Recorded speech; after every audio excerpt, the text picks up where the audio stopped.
कहानी की शुरुआत होती है टॉम नाम के एक बेहद होशियार लड़के से, जिसने अपने स्कूल के दिनों में ही मैक्सिकन ऑयल स्पिल जैसी बड़ी मुसीबत का हल निकालकर दुनिया भर की बड़ी बड़ी ऑयल कंपनीज के होश उड़ा दिए थे। उसका कॉलेज खत्म होने से पहले ही दुनिया की 8 सबसे बड़ी ऑयल कंपनीज ने उसे नौकरी और सालाना $4 लाख की तनख्वाह देने का ऑफर दिया। लेकिन इतने बढ़िया ऑफर्स को ठुकरा कर टॉम ने स्पेन के वॉल्टर मोरलैंड नाम के एक आदमी का ऑफर एक्सेप्ट कर लिया। इस काम में उसे अपने तेज तर्रार दिमाग की मदद से एक ऐसी तिजोरी को खोलना था जिसे दुनिया की सबसे सुरक्षित तिजोरी समझा जाता था। असल में इस तिजोरी में ऐसा कुछ था जो वॉल्टर हासिल करना चाहता था, मगर पिछले 80 साल से आज तक कोई भी इस अनोखी तिजोरी को तोड़ने में कामयाब नहीं हो पाया। इसके बाद वॉल्टर ने टॉम को अपनी टीम से मिलवाया। वॉल्टर ने कहा कि उसने कुछ महीने पहले एक ऐसे जहाज को ढूंढ निकाला था जो कई साल पहले समुद्र में डूब गया था। उसमें से एक डब्बा निकला जिसमें बेशुमार खजाने का पता छुपा था,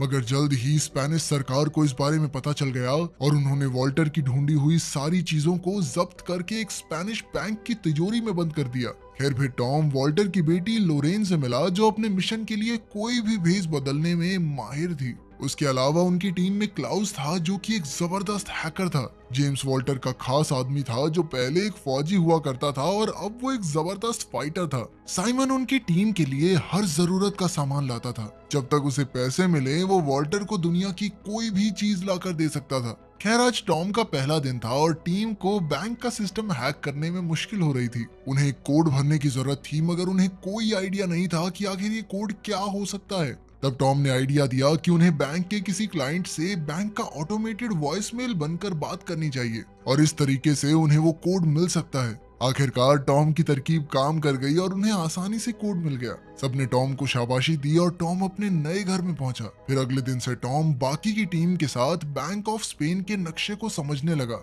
वॉल्टर के मुताबिक ये बिल्डिंग दुनिया की सबसे सुरक्षित बिल्डिंग है, क्योंकि यहाँ हजारों की तादाद में सेंसर्स और कैमरास लगे हैं और वहाँ के गार्ड भी सिक्योरिटी में कोई कमी नहीं छोड़ते। उनकी सबसे बड़ी मुश्किल तो स्पेनिश आर्मी का हेडक्वार्टर था, जो कि बैंक के ठीक सामने बना हुआ था। जब भी बैंक के सिक्योरिटी अलार्म्स बजेंगे तो हेडक्वार्टर्स से 500 फौजी एक साथ बैंक में घुस आएंगे। इसके अलावा बैंक का सिक्योरिटी चीफ पहले स्पेन की काउंटर टेररिज्म फोर्स का कमांडर था। अब वॉल्टर की टीम का मुकाबला ऐसी फौज से था जो किसी भी हालत में बैंक की हिफाजत करना जानती थी। इसके अलावा वॉल्टर की टीम को उस तिजोरी के अंदर के नक्शे के बारे में कोई जानकारी नहीं थी, इसलिए उन्हें एक स्कैन करके ये जानकारी हासिल करनी होगी। इस तिजोरी में घुसने के लिए उन्हें 2 चाबियों और सिक्योरिटी चीफ के फिंगरप्रिंट्स की जरूरत थी। इन्हें हासिल करने के लिए टीम ने बैंक में घुसने का फैसला किया। टॉम और साइमन सफाई कर्मचारी, लॉरेन यहाँ पर बेशकीमती पेंटिंग्स की जांच करके उनकी इंश्योरेंस बेचने आई थी और इन्हीं पेंटिंग्स के पीछे बनी तिजोरियों में वो 2 चाबियां रखी थी।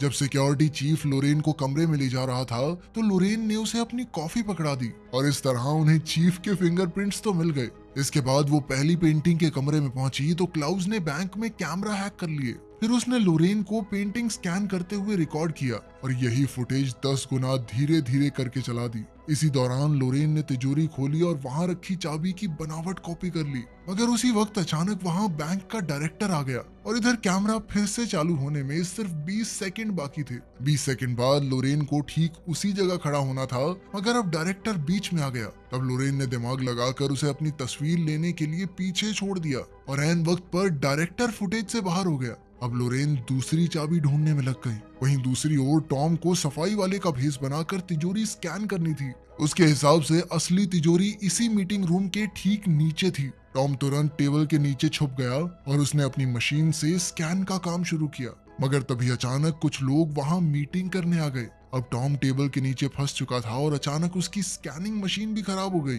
खैर कुछ देर छेड़छाड़ के बाद टॉम ने मशीन चालू कर दी और स्कैन पूरा हुआ, मगर उसी पल एक अलार्म एक्टिवेट हो गया और सिक्योरिटी चीफ ने पूरे बैंक को बंद कर दिया। तभी सामने से फौजी बैंक के लिए निकले।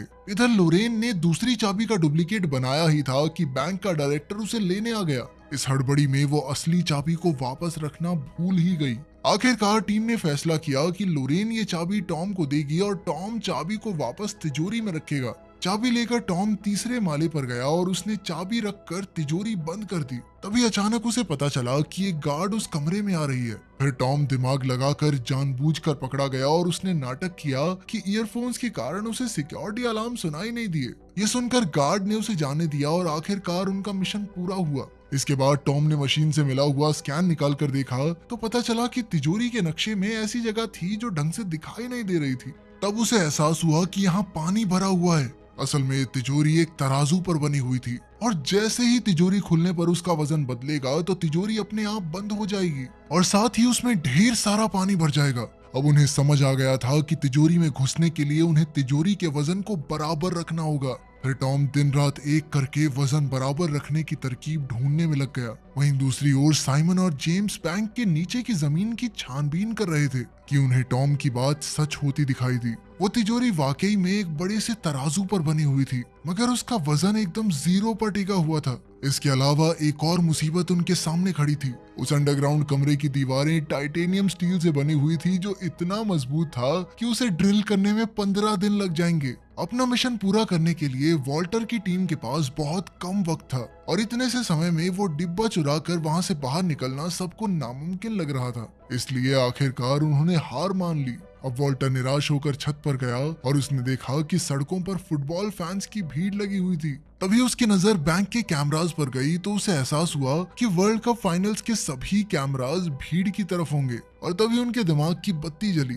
फिर उसने अपने साथियों को इसका नमूना पेश किया। फिर उसने ग्लास हटाकर तराजू पर लिक्विड नाइट्रोजन छिड़क दी और फिर दोबारा ग्लास रखा, मगर इस बार वजन नहीं बदला क्योंकि तराजू जम चुका था। टॉम ने कहा कि बिल्कुल इसी तरह वो तिजोरी के नीचे वाले तराजू को जमा सकते हैं, मगर इसके लिए बहुत ज्यादा लिक्विड नाइट्रोजन लगेगी। खैर, फिर स्पेन और नीदरलैंड के फुटबॉल मैच वाले दिन उन्होंने अपने प्लान को अंजाम देने का फैसला किया। उनके पास मिशन पूरा करने के लिए सिर्फ 105 मिनट का समय था। सबसे पहले वो जिप लाइन के जरिए बैंक की छत पर पहुंचे और एक कांच की खिड़की खोलकर नीचे घुस गए। इसके बाद वो 100 मीटर की पाइपिंग वाले रास्ते से तिजोरी वाले कमरे के बाहर पहुंच गए। यहाँ से वो एक सीढ़ी डालकर आगे बढ़े और आखिरकार वो तिजोरी के सामने थे। फिर क्लाउस ने अपनी हैकिंग का कमाल दिखाया और इधर टीम ने अपनी बनाई हुई 2 चाबियां और फिंगरप्रिंट की मदद से तिजोरी ही खोल दी। वहीं दूसरी ओर साइमन ने जमीन के नीचे बने तराजू पर लिक्विड नाइट्रोजन छिड़क कर उसे जमाने का काम शुरू किया। जल्द ही इस रिएक्शन की वजह से तिजोरी की जमीन भी जमने लगी।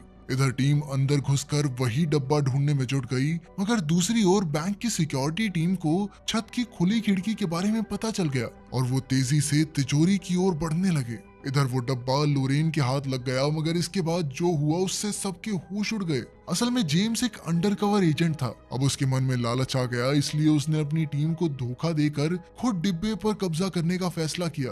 अब लोरेन के पास कोई चारा नहीं था, इसीलिए उसे जेम्स को डिब्बा देना पड़ा। मगर इससे पहले कि वो यहाँ से बाहर निकल पाते, नीचे तराजू पर लिक्विड नाइट्रोजन का असर खत्म हो गया, जिससे तिजोरी का सिक्योरिटी सिस्टम एक्टिवेट हो गया। अब टॉम, लोरेन और जेम्स तिजोरी में कैद हो गए थे और वहां तेजी से पानी बढ़ने लगा। जेम्स तो पहले फौजी रह चुका था, इसलिए उसे स्विमिंग आती थी और वो डिब्बा लेकर वहां से भाग निकला। इधर सिक्योरिटी चीफ ने इमरजेंसी का ऐलान कर दिया और उसके आदमी हथियारों के साथ तिजोरी की ओर भाग रहे थे। वहीं तिजोरी में इतना पानी भर चुका था कि टॉम और लोरेन की जान खतरे में थी, क्योंकि वो कभी भी डूब सकते थे। अब उनके पास कोई चारा नहीं था, तो ऐन वक्त पर टॉम के दिमाग की बत्ती जली और उसने साइमन को तराजू पर और भार डालने को कहा, ताकि पूरी मशीनरी को लगे कि तिजोरी पूरी तरह से पानी से भर चुकी है। साइमन ने फटाफट सारे नाइट्रोजन टैंक्स तराजू में रख दिए, पर वो भी काफी नहीं थे। आखिरकार उसने अपना रेडियो भी ऊपर रख दिया और इतने से भार से तराजू का वजन बढ़ गया। अचानक सिस्टम के मुताबिक तिजोरी का पानी बाहर निकलने लगा। इधर फौज तिजोरी में घुसकर चोरों को रंगे हाथों पकड़ने ही वाली थी, मगर जैसे ही उन्होंने दरवाजा खोला तो उनके होश उड़ गए, क्योंकि तिजोरी में कोई भी मौजूद नहीं था। असल में टॉम और लोरेन ड्रेन पाइप्स के जरिए भागकर बैंक के ऊपर वाले मालों में पहुंच गए। इधर फौज और गार्ड्स हाथ धोकर उसके पीछे पड़े हुए थे कि अचानक लोरेन को याद आया कि जिस कमरे में वो पेंटिंग स्कैन करने गई थी, डायरेक्टर उसकी खिड़की हमेशा खुली रखता था। अब वो दोनों बिना समय गवाए खिड़की से नीचे कूद गए, जहां हजारों फैंस की भीड़ लगी हुई थी। उन्होंने तुरंत अपनी जैकेट्स उतारी और भीड़ में खो गए। इधर उनका पीछा करते हुए फौजी भी काफी करीब आ गए और अब वो पकड़े जाने वाले थे। आखिरकार वो खुद को पुलिस के हवाले करने को तैयार हो गए, पर उसी पल स्पेन मैच जीत गया और सारे फैंस खुशी से पागल हो गए। इतनी भीड़ में फौजी टॉम और लोरेन का पीछा नहीं कर पाए और आखिरकार वो दोनों बच निकले। फिर कुछ दिन बाद जेम्स ने वो चुराया हुआ डिब्बा अपने बॉस को दिया और जब उन्होंने खजाने का पता निकाला तो उसमें आईफिल टावर की लोकेशन थी। तब उन्हें याद हुआ कि ये सिक्योरिटी लोकेशन नहीं है और वॉल्टर की टीम ने उन्हें चकमा दे दिया था। आखिर में ये खुलासा होता है कि टॉम और लोरेन ने असली डिब्बा नकली डिब्बे से बदल दिया, जिस वजह से जेम्स ने नकली डिब्बा चुरा लिया। अब वॉल्टर की टीम एक रिजॉर्ट में मजे ले रही थी कि उन्होंने डब्बे से असली खजाने की लोकेशन ढूंढी। तब उन्हें पता चला कि यह खजाना बैंक ऑफ इंग्लैंड में छुपा हुआ है। इसके बाद उनकी टीम एक और नए मिशन के लिए तैयार हो गई। तो आपको कहानी कैसी लगी कमेंट्स में जरूर बताना। मिलते हैं अगली वीडियो में।